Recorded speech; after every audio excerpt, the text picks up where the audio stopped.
Look po! Gawa po tayo merienda. Ano nga ba meriendang lulutuin ko? Luluto ako ng tawag sa amin ito, suman. Kaya biko.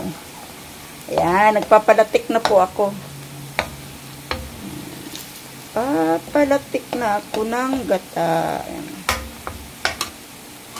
Yung malagkit ko, yan po. Luto na, sinain ko.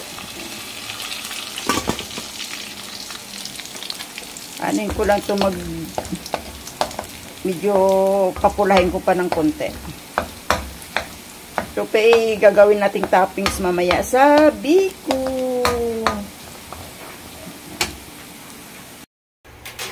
Yan na guys, yung latik natin, hanguin na natin. Ito yung pang toppings na naman mamaya. Yun, pero hindi siya sunog.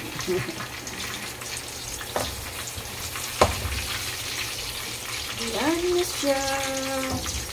Yung marami-rami din to.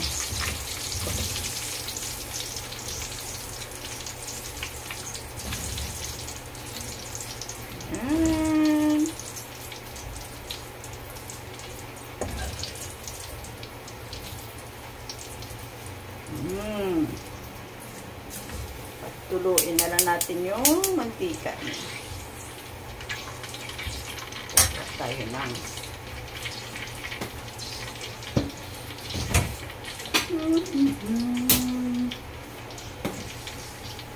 So guys,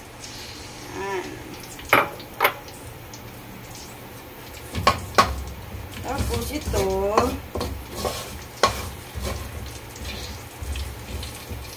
lagay tayo ng asukal.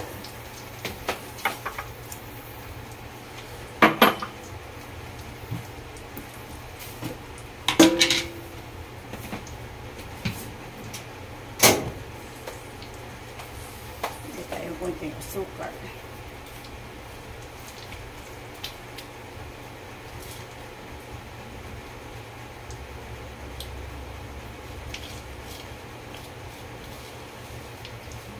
Tansya-tansya lang guys. Ay bahala kayo kung anong kadami ang sukal na gusto nyo.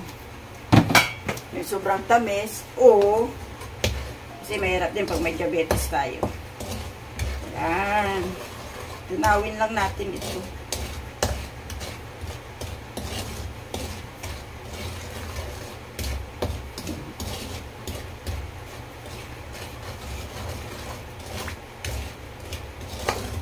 Bango.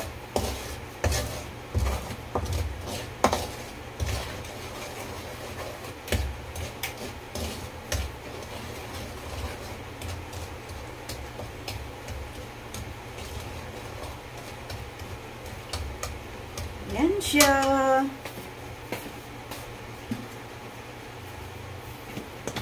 Tapos ito yung kaning malagkit natin.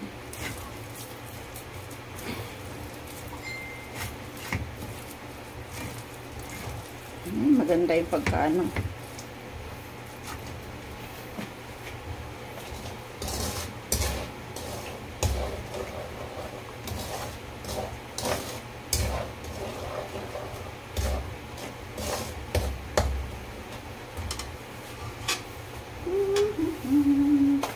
Pwede na po natin ilagay.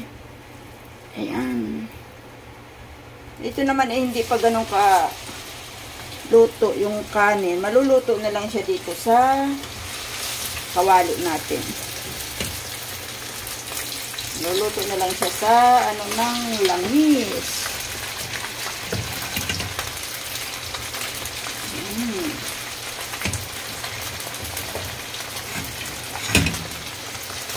May tutong nga.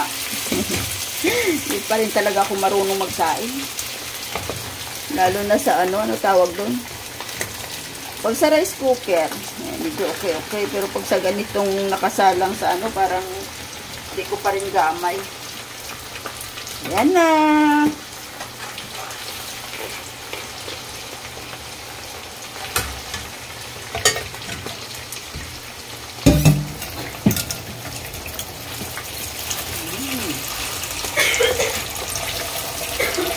konti.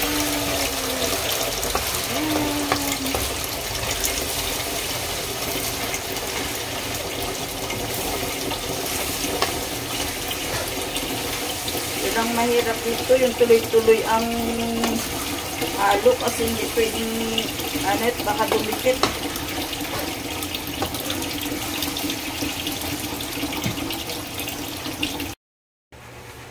Ito na po siya. Ayan. Naglalangis na siya. Ooh. Luto na po siya. Pero gagawan po natin ng twist.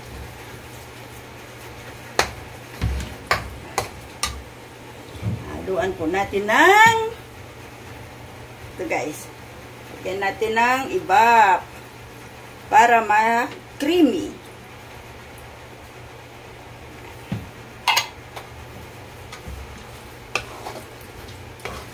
Yan. Para mas creamy siya. Tapos, antayin na lang natin na matuyuan siya. Luto na yun. Tapos,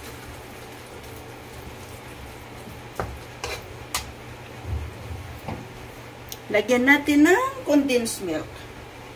Ooh. Mga maliliit na lata lang po ito kasi parang 1/4 lang ata itong malagkit ko kanina. Kami lang naman ang kakain. Ayan yung twist. Pero kung gusto nyo ng ibang flavor, masarap din dito yung OB flavor na condensed milk. Pero yung sa akin, plain lang. Pati yung kulay niya, maputla. Kasi yung nilagyan, may asukal din ito, nilagyan ko lang ng konting segunda. Bango siya. Ayan. Mabango na. Mabango na raw. Kanina kasi nung ako ng latek, ayaw nila ng amoy. Amoy ano daw? Amoy ano yun? Pang haplas.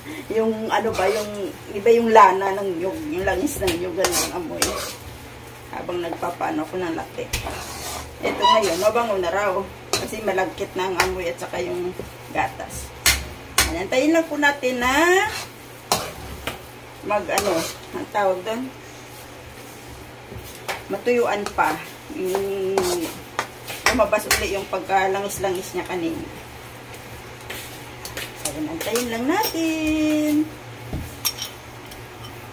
Pero luto na to guys. Pero antayin lang natin pa. Ito na siya guys, oh. Luto na. Umaangat na siya, oh. Hindi na siya dumidikit. So, ibig sabihin, luto na.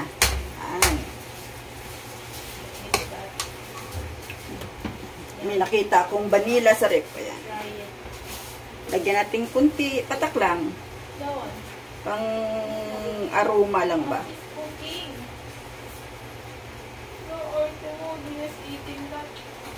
Okay na yan.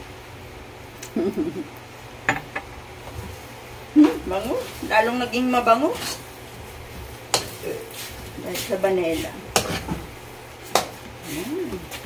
Tapos, isasalin na natin sa lagayan. Halo-halo pa. Bango. Nang ibabaw ang amoy ng vanilla.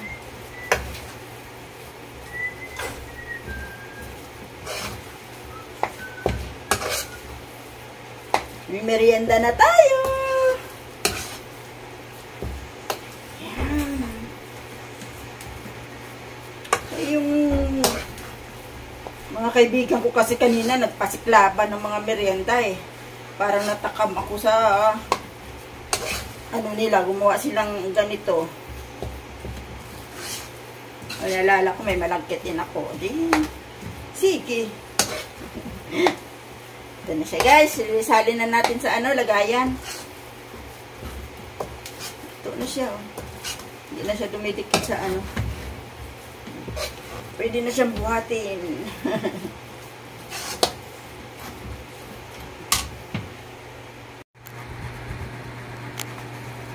Ito na po siya. Salin na natin sa lagayan. Ayan.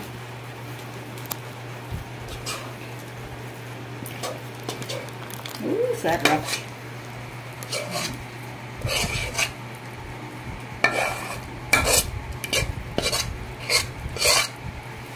Okay. Ayan na po siya.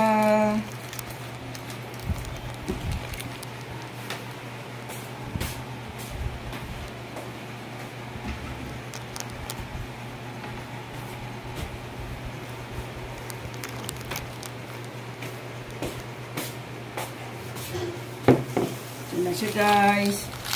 Ayan na lang natin.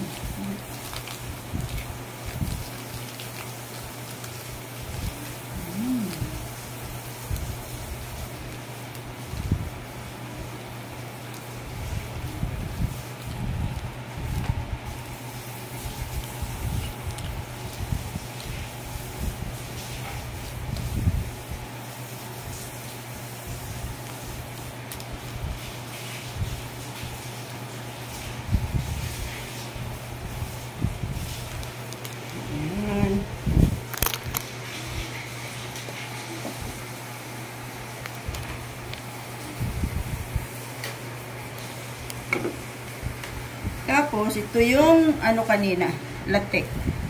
Ibudbud na lang natin. Malinis po ang kamay ko. Parang pa-toppings lang, ganyan.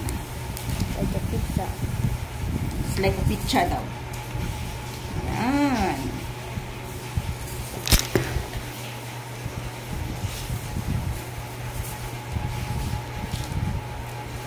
Yan na po siya.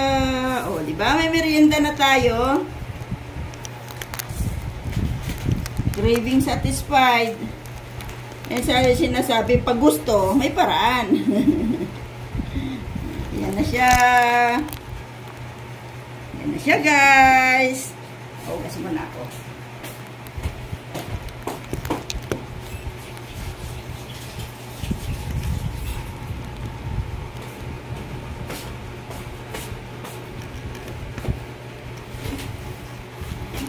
Yan na po ang finished product natin. Ang gulo ng taga-video ko. Ayan na po siya. Tara po, merienda na tayo.